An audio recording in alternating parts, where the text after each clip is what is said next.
Vivekananda said, you ask me anything about the book, I'll tell you. Okay, in page 633, what is there? Verbatim, Vivekananda repeats.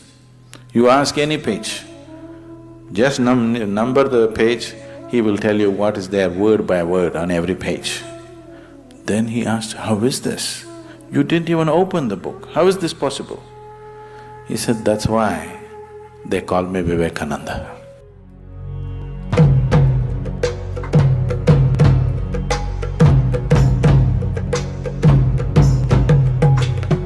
There are so many kids over here, and one of the questions that I thought of asking you, sir, is the same question that I asked my teacher. When I was young, one of my economics teacher asked me, why do you keep wasting your time playing on the football pitch? And you're not on time for I was just about to ask, why were you wasting your time in the economic class?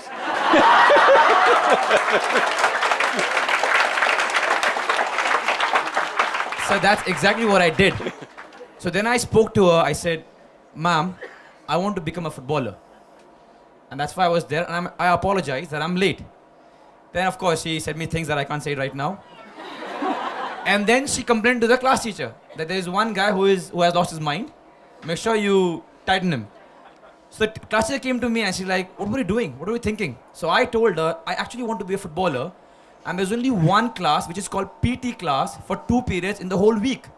There are kids who want to be in an IIT, a doctor, or whatever. They've got 8-10 classes every week to encourage them. But I only had one, that too with white shorts and white t-shirt, PT.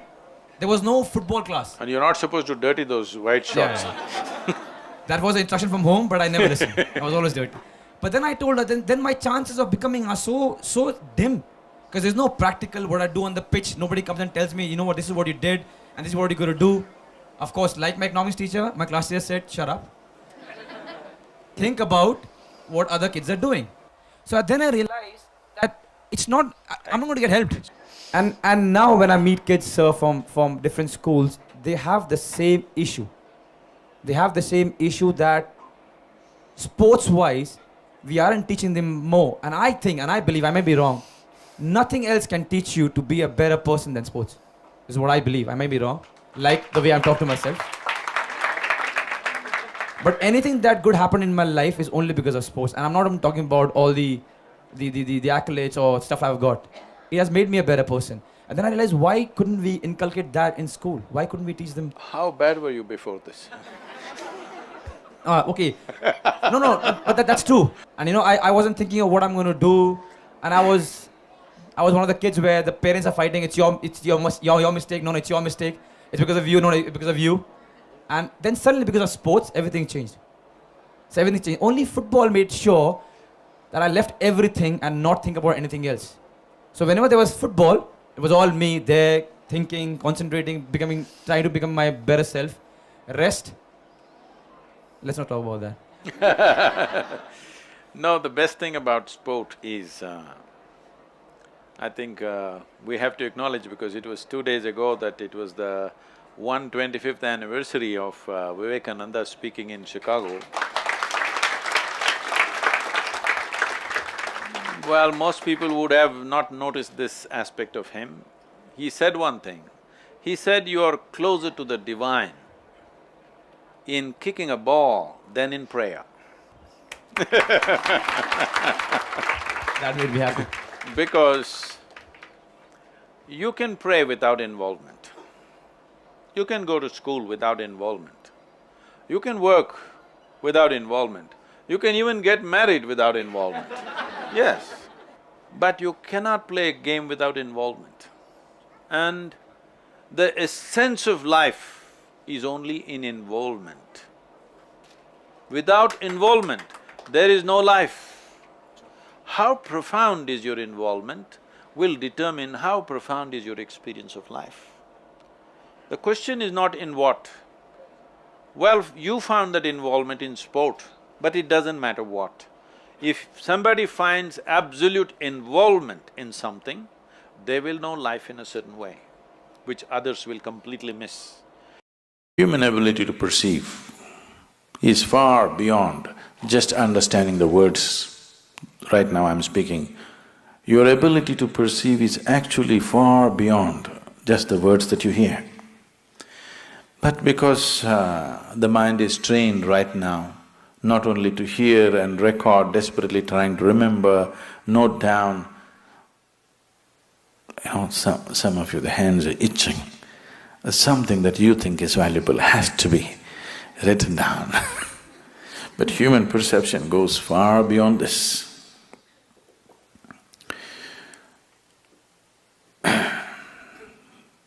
Recently I was just 4 days ago, I was in discussion with one of the top level environmental scientists in this country, and we were just talking about it. Across the dinner we were just discussing so many things.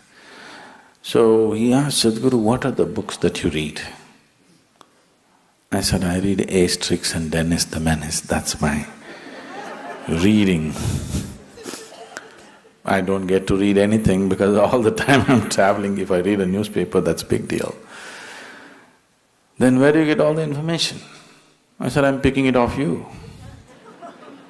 You did all the study, why should I go through it again? I don't open all those books. You're sitting here and I'm picking all the things and I'm talking about it. But where do you get all the technical words? I said, don't you have it in your brain right now? I can pick it off you, whatever I want. I won't go about studying all that nonsense because anyway, the jargon doesn't mean anything to me. Because human perception is way beyond that. That's why I'm going on telling you, just be with me, just be with me. If you can simply be with me, your ability to perceive this is far more than writing down every word of what is said.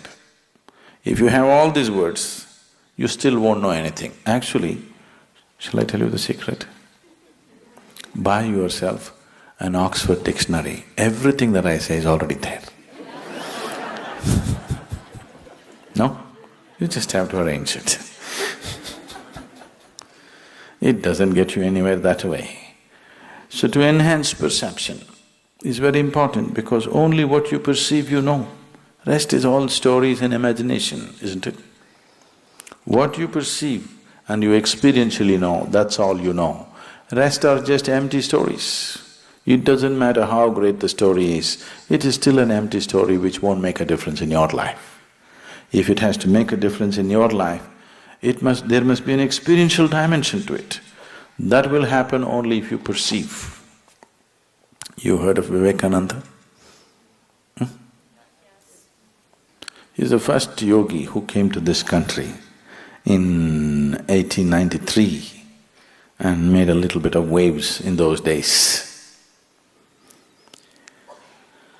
So he also went to Europe on his way back from United States and happened to be a guest of a German philosopher. And after dinner they met in the study and they were discussing this and that, and there was a large book on his table which was over 700 pages. So Vivekananda said, because the man was speaking very highly about the book, he said, can you give me that book for an hour? Let me see what is there in it. That man laughed. He said, in 1 hour you're going to read this book? I have been reading it for weeks and not getting anywhere because it's so complex. And that too, it's in German language. You don't even know the language. What will you do with it in an hour? Vivekananda said, you give it to me for an hour, let me see. So the book was given to him. He took the book and placed it between his two hands and just sat there with his eyes closed. After 1 hour, he took the book and gave it to him and said, this doesn't have anything significant in it. That man thought, this is the peak of arrogance. You don't even open the book and you make a comment about the book, a book which is in a language that you do not know.